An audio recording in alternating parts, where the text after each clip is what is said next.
Stanny here.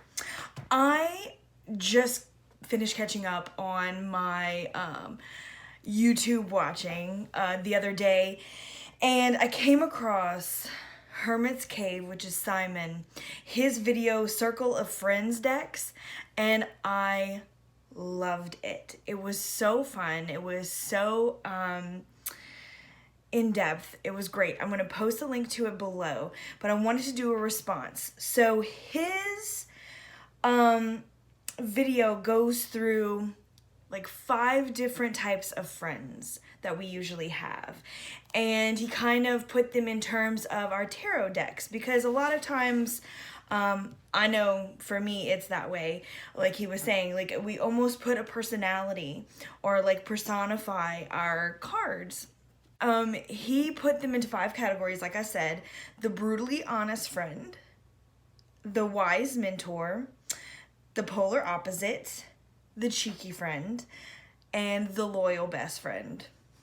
I'm gonna add one. I'm gonna add my soul deck to the end, so I'm gonna show 6. Because like I have my BFF, but then I have the one that like literally is like I've poured my soul into a tarot deck. So I'm gonna add that one to it. So let's get to it, because I'm on a mission. I'm like, keep it short and sweet. So my first deck for my brutally honest friend has to be the Spellcaster's Tarot.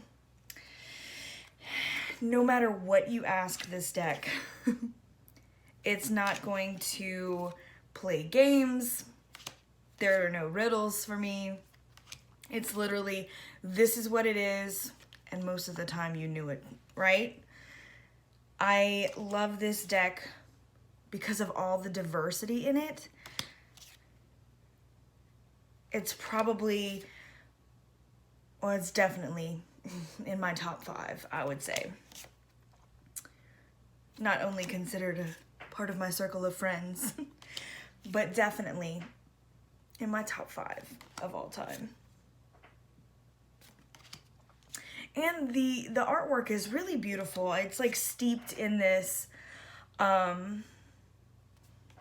obviously spells and witchcraft, and they take the swords and kind of rearrange the elements as far as like the swords and the wands. They do fire for the swords and air for the wands, which I think makes it more brutally honest, in my opinion, because while I'm not a huge like fan in the switch, I do appreciate it in this deck because it makes the swords feel like a little more blunt and a little more I don't want to say aggressive, but kinda.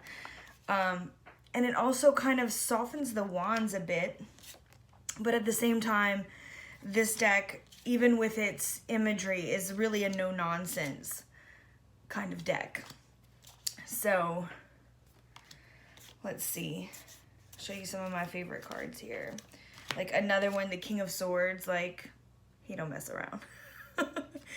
I find like their, the imagery, the faces really speak to what's going on, which sometimes they make faces hard to see, or they're just not as in depth, but this one really does, and I think that's what lends it to its honesty, because you can see it in the faces of these. This is one of my favorite Page of Cups as well. Sorry if you don't like nudity. This deck is probably not for you. And it's got a creepy devil. It's creepy to me. So that is my brutally honest friend. It never lets me down. It goes right to the heart, and it calls for action. Like, I feel like this deck really speaks to that. It's like, okay, this is your issue. Let's do something about it. Which most of the time is what our brutally honest friends do for us, right? Second. So I debated about this one for a while. This wise mentor. Because I was like, this is a brand new deck. I wanted something maybe a little older. I feel like it can't be that, but that's not true. I recently got this deck, and I feel like that's kind of what our wise mentor friend usually is, right? It's someone new.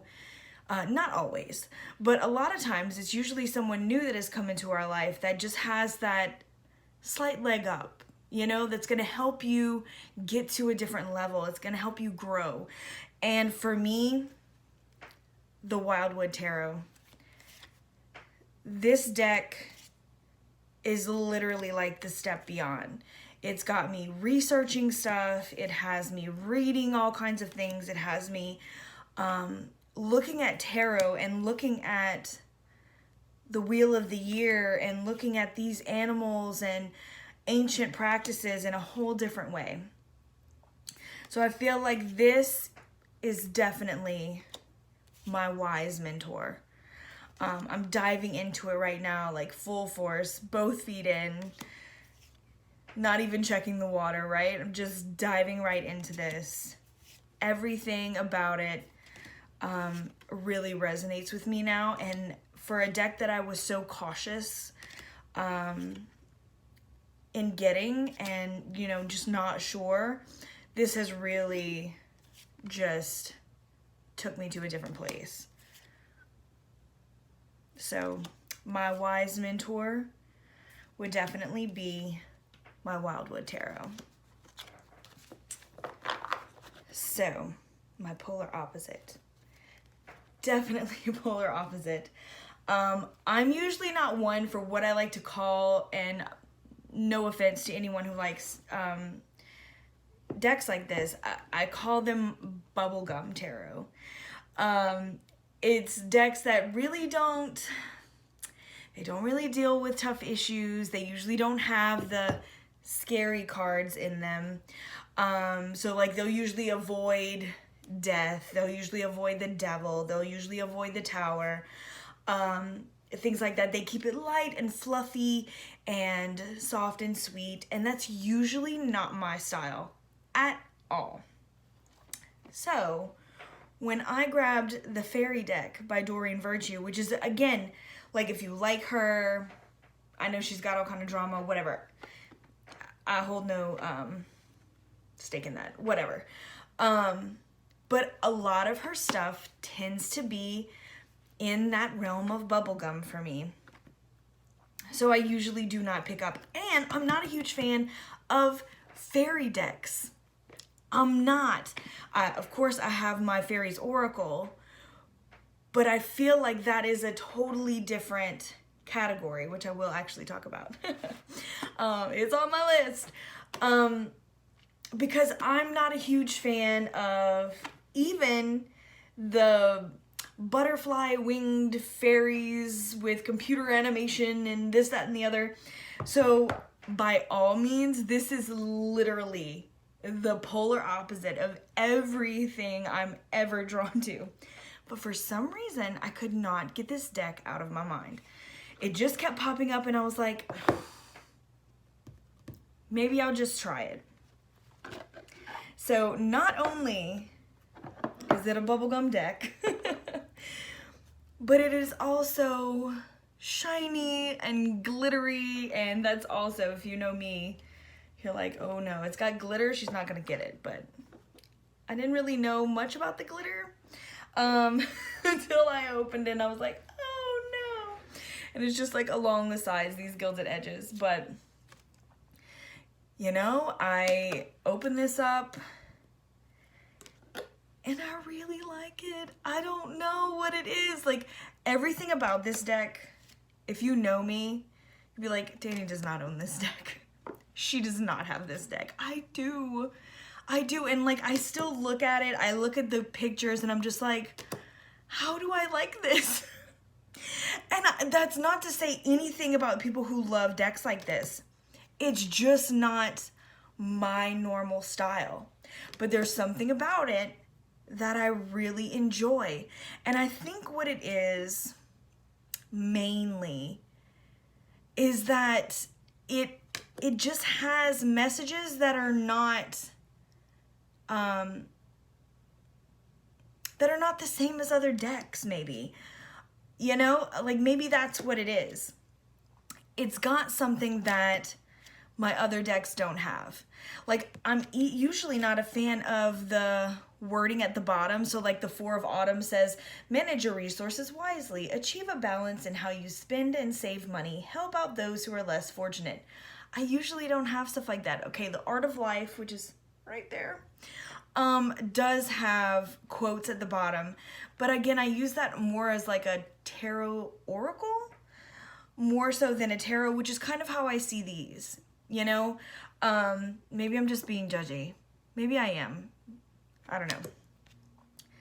But I'm serious. Like, everything about this picture right here says Danny does not like this deck, but I do. So this is my polar opposite friend. How are we friends? I don't know, but we are. We're buddies. We hang out. So there's my polar opposite friend. You will not usually see these types of decks in my collection at all. But there it is. And it's not that I don't like things that are nice and shiny and bubbly and fluffy, because I do. I'm a sweet person. I guess when it just comes to my tarot, I feel like it's time to go deep. It's time to get in there. It's time to dig in. And this usually doesn't fit my repertoire. But for whatever reason, it's here. And I like it. So we'll just go with it. So, okay, I will exceed my 15 minutes maybe, but I'm almost done. So we're doing good. We're doing good. So the next one is the funny friend, the cheeky friend. And here we are again with my only other fairies. If you want a personified deck for me, this is it. I feel like these fairies have personalities of their own. And this deck is funny. It is definitely cheeky. Little tricksters. And will not hold back. Will not hold back. They will bring up things you don't want to talk about. They will almost embarrass you. They will talk in riddles. And look at these faces. How fun is that? How fun is that? While they can dive really deep, they're also super lighthearted. They're a lot of fun to work with. The whole energy of Fae in this deck is enchanting, if you will. And again, they're not afraid to call you out either. But I feel like our cheeky friends are a little blunt as well. So this deck for me fits the bill. 100%. It fits the bill. Again, not your typical oracle, not your typical tarot. They're kind of somewhere in the middle. I kind of explained or went over that when I did my video on it. So like, I really do feel like this is a one-of-a-kind deck, and this, again, like, you can see the difference. Like, I'm not a huge fan of all the Fairies, Angel decks that they have, because I feel like a lot of them are super, again, like, fluffy and stuff, but this one just feels raw and real and has like an energy about it. But you can see the stark difference in my style. But definitely my cheeky friend is the Fairies Oracle. So now, my BFF, y'all. And with this one, I was like, what do I pick? You know, I feel like I love all my decks. And there was one that just keeps popping up, because I always go back to it. And that is the Tarot Mucha. It is Art Nouveau. Again, super flowy. But here's why it's my BFF. This deck will be blunt when it has to. It will be soft when it has to. It always has sound advice. When you ask a question or ask about a situation, I feel like it always has the root pegged, and it always has advice to offer for it, right? And I know a lot of people say, oh, all of this is within us. It definitely is, but the artwork certainly helps. It certainly helps guide you, and it's beautiful. This is one of my favorite stars. Star, moon, my favorite in this. Another reason why this is my BFF.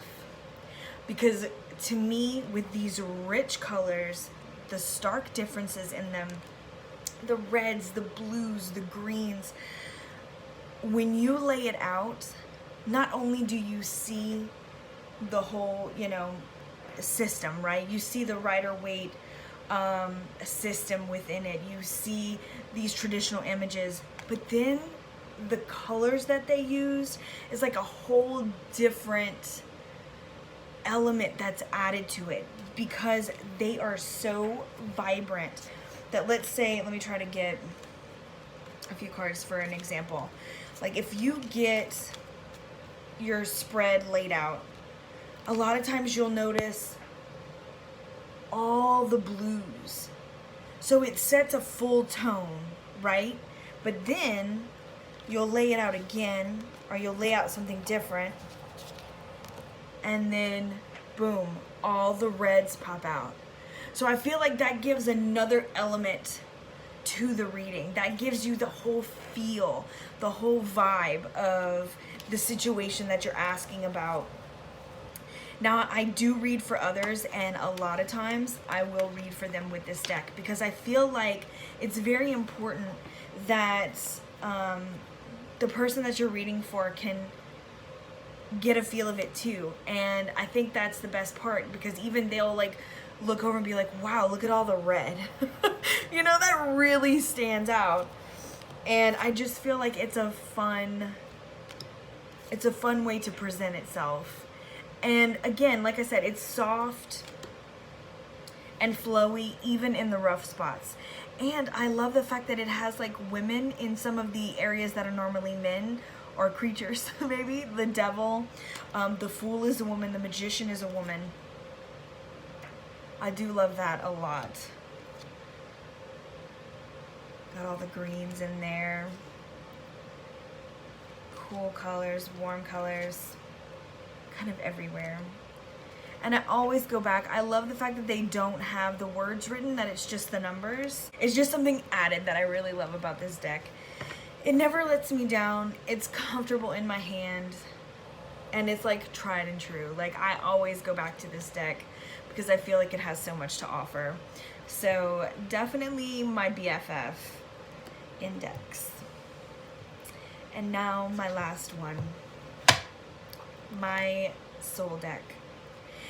If someone went into my brain and pulled out what I feel the tarot is to me, they would literally come out with this deck. And for me, that is the Pagan Otherworlds Tarot. Literally everything about it is my favorite. I feel like it is everything I've ever wanted poured into a deck. First and foremost, the quality of this deck is beyond, in my opinion. Probably the best that I've ever owned. Its simplicity, its beauty, its realness, unparalleled to me. It's got that, again, that pagan feel to it. So it also feels like a little ancient, right? It has that ancient wisdom inside that I am just obsessed with. I kind of, as much as I love highly intuitive decks that have like all kinds of symbolism in the background, and obviously most of my other ones are like that, that, you know, while you're reading, even though you have like a specific card, you find something in the background that's like, this is what they're talking about. I usually love stuff like that. But there's something about the simplicity with these like subtle things in the background that light me up, y'all. It just lights me up. You couple this along with its guidebook, I'm forever reading it. forever. Just because I feel like there's so much, like everything was thought out, right? Like there's so many details because there's a reason for the butterflies, there's a reason for the bird, there's a reason for the cloud, for the way that her feet are, for the stones on the ground. Like, it was well thought out. And can we just talk about how I am a little obsessed with like Renaissance paintings? I love the style, I love these big bold things, and it looks like it belongs in a museum to me. I know everybody is different when it comes to art, but to me, I would go to a museum and stare at these paintings all day. This is one of my favorite pages, my Page of Wands. I love the blindfold. I love it. Again, these subtle things, the snow on the ground, just bring a whole nother meaning. This is from my soul. I use this all the time for myself. This is like my deck. So there you go. I have bared my soul for you. So those are my cards. Oh, and it has the moon, and I'm such a moon child. I'm a moon baby. So the fact that it has the moon in here, and then the beautiful Seeker. Sorry, I'm gonna show you a little bit more. My favorite Tower card. It also has, hands down, my favorite Queen of Cups. And the Queen of Cups always comes as my signifier card, I find, no matter which deck I use. And with this one, I find she always comes up. And I love her. But I just also want to show, not only does it have all the moon phases, it has the Seeker card, which I really do adore. It's kind of like a title card because you have all the information here, but it's a beautiful card within itself. And it's definitely one of my favorites as well. It's got the infinity symbol up here and the Seeker. So I still made it under 30 minutes, yay! So thank you, Simon, for creating this video. It was super fun to do my own Circle of Friends decks. And like I said, please check him out. I have it linked there at the bottom. And I hope you guys have a great rest of your day.